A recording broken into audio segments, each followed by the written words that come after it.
Oui, et l'une des principales préoccupations des Américains durant cette campagne, c'est la question de la santé. Avec la crise économique, beaucoup ont perdu leur emploi et ne peuvent donc pas payer d'assurance maladie. Or, Barack Obama a promis une grande réforme du système de santé. Voyez le reportage de Caroline Sins et d'Éric Janet. Aucune affiche électorale dans les rues d'Indianapolis. Pourtant, la campagne est dans tous les esprits. Les Américains éliront le candidat qui répondra le mieux à leurs inquiétudes économiques. Se payer une assurance maladie est un souci partagé par tous. La santé est liée à l'emploi. Si vous n'avez pas de travail, vous n'avez pas d'assurance. Les soins sont tellement chers qu'une petite maladie peut complètement détruire une famille financièrement. Et pourtant, pas loin du centre-ville, dans un quartier pauvre, un centre médical financé par l'État.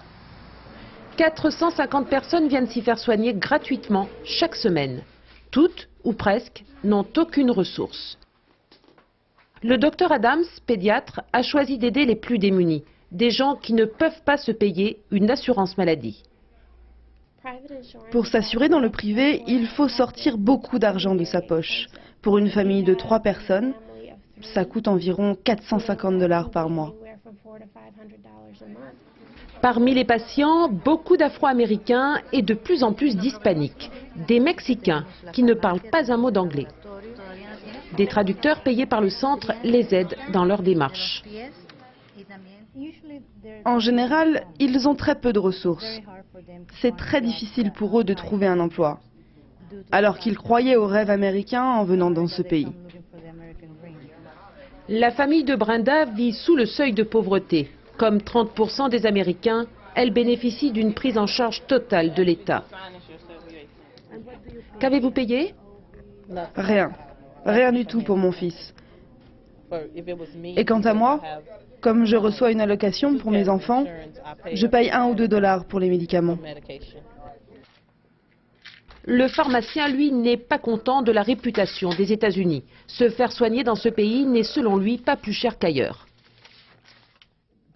Les gens sont anxieux car ils pensent que les soins médicaux sont chers. C'est une illusion. Mais il y a des endroits comme celui-ci en ville où se soigner ne revient pas cher. Les gens sont anxieux car ils ne savent pas que nous existons. Aux États-Unis, près de la moitié de la population n'a aucune assurance maladie. Parmi eux, une majorité d'Afro-Américains et d'Hispaniques qui supportent Barack Obama. Le candidat démocrate a en effet promis une grande réforme du système de santé. Vladimir